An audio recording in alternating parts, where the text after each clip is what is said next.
بسم اللہ الرحمن الرحیم۔ شروع اللہ کا نام لے کر جو بڑا مہربان نہایت رحم والا ہے۔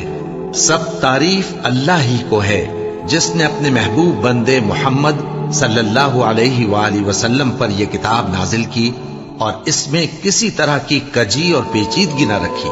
بلکہ سیدھی اور سلیس اتاری تاکہ لوگوں کو عذاب سخت سے جو اس کی طرف سے آنے والا ہے ڈرائے، اور مومنوں کو جو نیک عمل کرتے ہیں خوشخبری سنائے کہ ان کے لیے ان کے کاموں کا نیک بدلہ یعنی بہشت ہے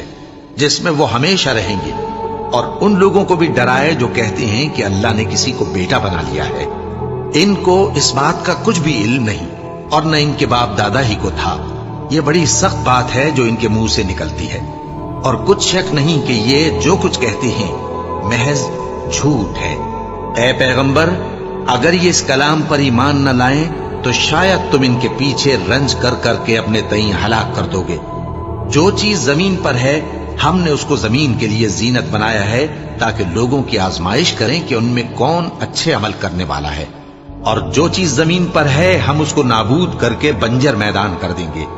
کیا تم خیال کرتے ہو کہ غار اور لوح والے ہماری نشانیوں میں سے عجیب تھے؟ جب وہ نوجوان غار میں جا رہے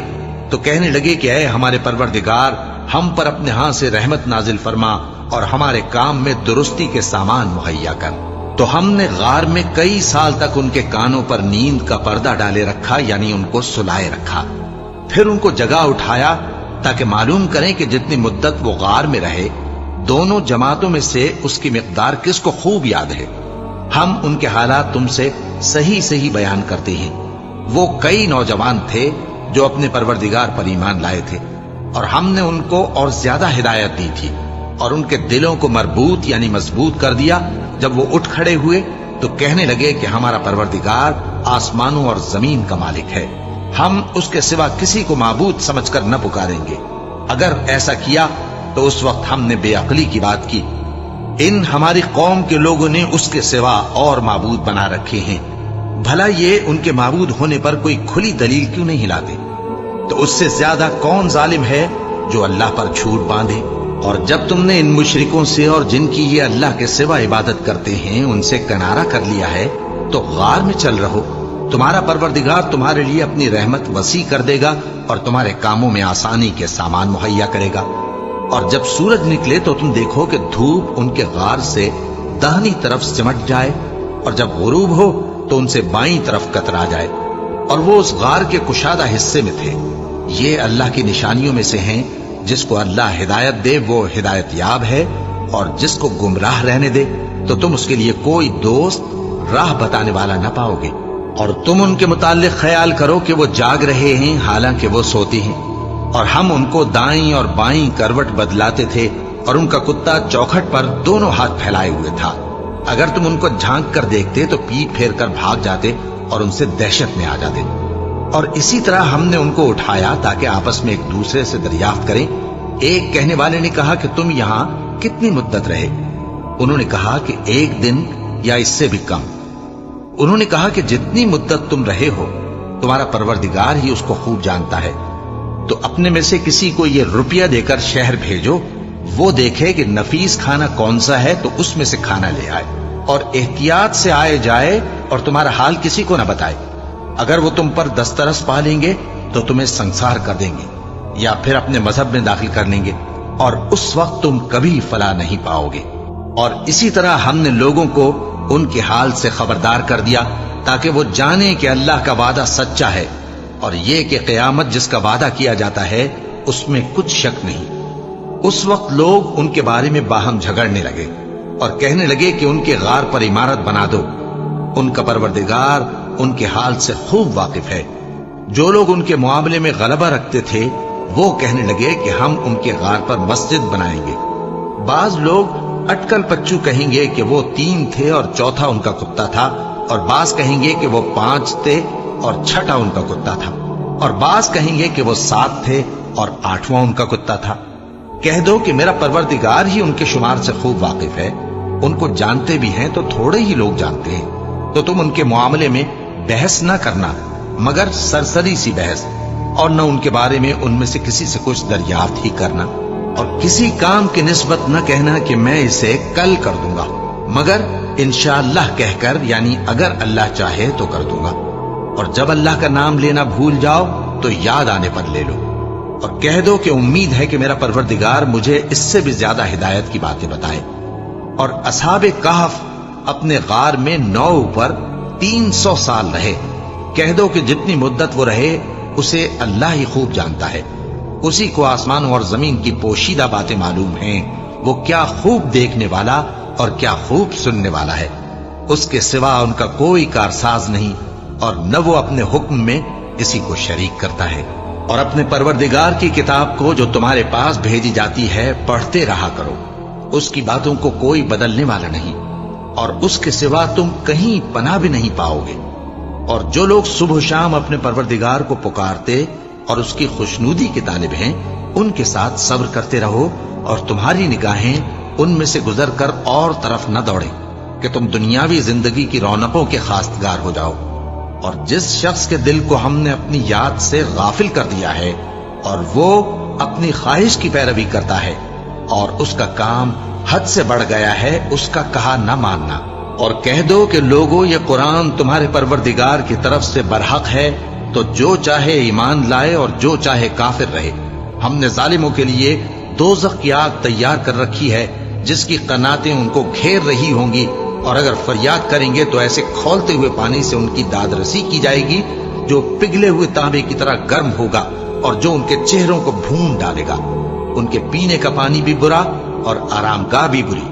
اور جو ایمان لائے اور کام بھی نیک کرتے رہے تو ہم نیک کام کرنے والوں کا اجر ضائع نہیں کرتے۔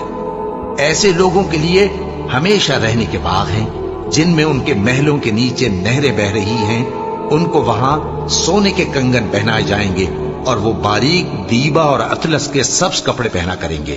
اور تختوں پر تکیے لگا کر بیٹھا کریں گے۔ کیا خوب بدلہ اور کیا خوب آرام گاہ ہے۔ اور ان سے 2 شخصوں کا حال بیان کرو جن میں سے ایک کو ہم نے انگور کے 2 باغ عنایت کیے تھے اور ان کے گردا گرد کھجوروں کے درخت لگا دیے تھے اور ان کے درمیان کھیتی پیدا کر دی تھی۔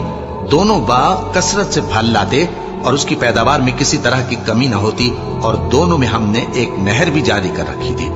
اور اس طرح اس شخص کو ان کی پیداوار ملتی رہتی تھی۔ تو ایک دن جبکہ وہ اپنے دوست سے باتیں کر رہا تھا، کہنے لگا کہ میں تم سے مال و دولت میں بھی زیادہ ہوں اور جتھے اور جماعت کے لحاظ سے بھی زیادہ عزت والا ہوں، اور ایسی شیخیوں سے اپنے حق میں ظلم کرتا ہوا اپنے باغ میں داخل ہوا۔ کہنے لگا کہ میں نہیں خیال کرتا کہ یہ باغ کبھی تباہ ہو، اور نہ خیال کرتا ہوں کہ قیامت برپا ہو، اور اگر میں اپنے پروردگار کی طرف لوٹایا بھی جاؤں تو وہاں ضرور اس سے اچھی جگہ پاؤں گا۔ تو اس کا دوست جو اس سے گفتگو کر رہا تھا کہنے لگا کہ کیا تم اس ذات سے کفر کرتے ہو جس نے تم کو مٹی سے پیدا کیا، پھر نطفے سے، پھر تمہیں پورا آدمی بنایا؟ مگر میں تو یہ کہتا ہوں کہ اللہ ہی میرا پروردگار ہے، اور میں اپنے پروردگار کے ساتھ کسی کو شریک نہیں کرتا۔ اور جب تم اپنے باغ میں داخل ہوئے تو تم نے ماشاء اللہ لا قوت الا باللہ کیوں نہ کہا؟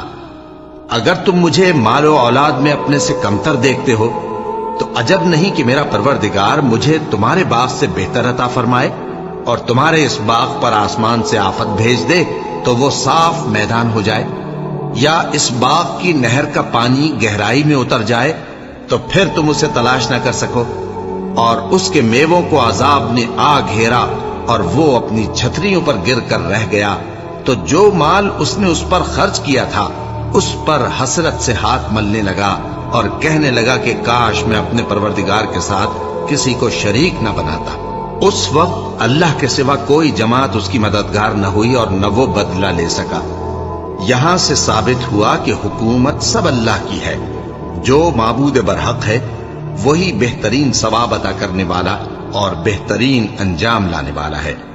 اور ان سے دنیا کی زندگی کی مثال بھی بیان کر دو کہ وہ ایسی ہے جیسے پانی جسے ہم نے آسمان سے برسایا تو اس کے ساتھ زمین کی پیداوار مل کر نکلی، پھر وہ چورا چورا ہو گئی کہ ہوائیں اسے اڑاتی پھرتی ہیں، اور اللہ تو ہر چیز پر قدرت رکھتا ہے۔ مال اور بیٹے تو دنیا کی زندگی کی رونق و زینت ہیں، اور نیکیاں جو باقی رہنے والی ہیں وہ ثواب کے لحاظ سے تمہارے پروردگار کے ہاں بہت اچھی اور امید کے لحاظ سے بہت بہتر ہیں۔ اور جس دن ہم پہاڑوں کو چلائیں گے اور تم زمین کو صاف میدان دیکھو گے اور ان لوگوں کو ہم جمع کر لیں گے تو ان میں سے کسی کو بھی نہیں چھوڑیں گے، اور سب تمہارے پروردگار کے سامنے صف باندھ کر لائے جائیں گے۔ تو ہم ان سے کہیں گے کہ جس طرح ہم نے تم کو پہلی بار پیدا کیا تھا اسی طرح آج تم ہمارے سامنے آئے، لیکن تم نے تو یہ خیال کر رکھا تھا کہ ہم نے تمہارے لیے قیامت کا کوئی وقت مقرر ہی نہیں کیا۔ اور اعمال کی کتاب کھول کر رکھی جائے گی تو تم گناہگاروں کو دیکھو گے کہ جو کچھ اس میں لکھا ہوگا اس سے ڈر رہے ہوں گے، اور کہیں گے ہائے شامت، یہ کیسی کتاب ہے کہ نہ چھوٹی بات کو چھوڑتی ہے نہ بڑی کو، کوئی بات بھی نہیں مگر اسے لکھ رکھا ہے، اور جو جو عمل کیے ہوں گے سب کو حاضر پائیں گے، اور تمہارا پروردگار کسی پر ظلم نہیں کرے گا۔ اور جب ہم نے فرشتوں کو حکم دیا کہ آدم کو سجدہ کرو تو سب نے سجدہ کیا مگر ابلیس نے نہ کیا،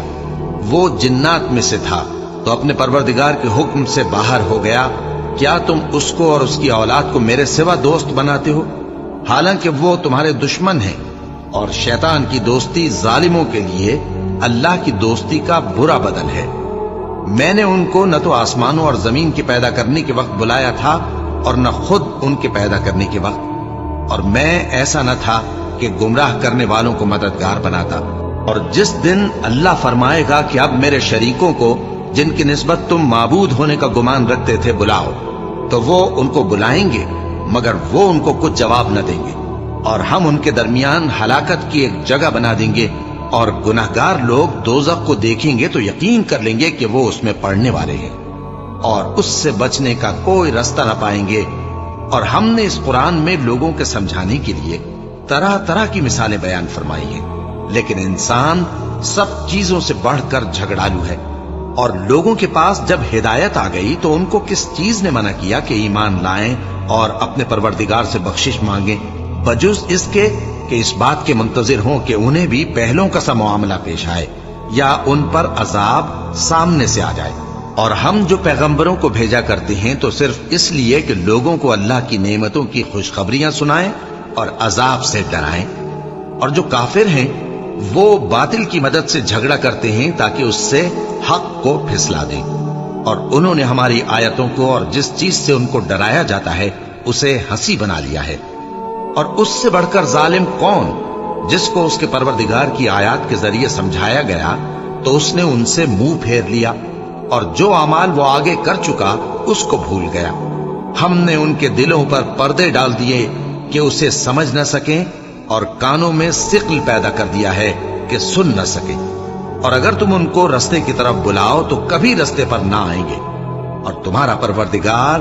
بخشنے والا صاحب رحمت ہے، اگر وہ ان کے کرتوتوں پر ان کو پکڑنے لگے تو ان پر جھٹ عذاب بھیج دے، مگر ان کے لیے ایک وقت مقرر کر رکھا ہے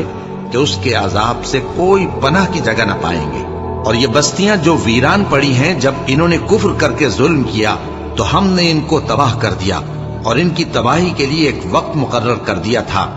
اور جب موسیٰ نے اپنے شاگرد سے کہا کہ جب تک میں دو دریاؤں کے ملنے کی جگہ نہ پہنچ جاؤں ٹلنے کا نہیں، خاص صدیوں چلتا رہوں، پھر جب وہ دونوں ان دریاؤں کے سنگم پر پہنچے تو اپنی مچھلی بھول گئے، پھر اس مچھلی نے دریا میں سرنگ کی طرح اپنا راستہ بنا لیا۔ جب آگے چلے تو موسیٰ نے اپنے شاگرد سے کہا کہ ہمارا کھانا لاؤ، اس سفر سے ہم کو بہت تکان ہو گئی ہے۔ اس نے کہا کہ بھلا آپ نے دیکھا کہ جب ہم نے اس چٹان کے پاس آرام کیا تھا تو میں مچھلی وہیں بھول گیا، اور مجھے آپ سے اس کا ذکر کرنا شیطان نے بھلا دیا، اور اس مچھلی نے عجیب طرح سے دریا میں اپنا راستہ بنایا۔ موسیٰ نے کہا یہی تو وہ مقام ہے جسے ہم تلاش کرتے تھے۔ تو وہ اپنے پاؤں کے نشان دیکھتے دیکھتے لوٹ گئے۔ وہاں انہوں نے ہمارے بندوں میں سے ایک بندہ دیکھا جس کو ہم نے اپنے ہاں سے رحمت خاص سے نوازا تھا اور اپنے پاس سے ایک خاص علم بخشا تھا۔ موسیٰ نے ان سے جن کا نام خضر تھا کہا کہ جو علم اللہ کی طرف سے آپ کو سکھایا گیا ہے، اگر آپ اس میں سے مجھے کچھ بھلائی کی باتیں سکھائیں تو میں آپ کے ساتھ رہوں۔ خضر نے کہا کہ تم میرے ساتھ رہ کر صبر نہیں کر سکو گے، اور جس بات کی تمہیں خبر ہی نہیں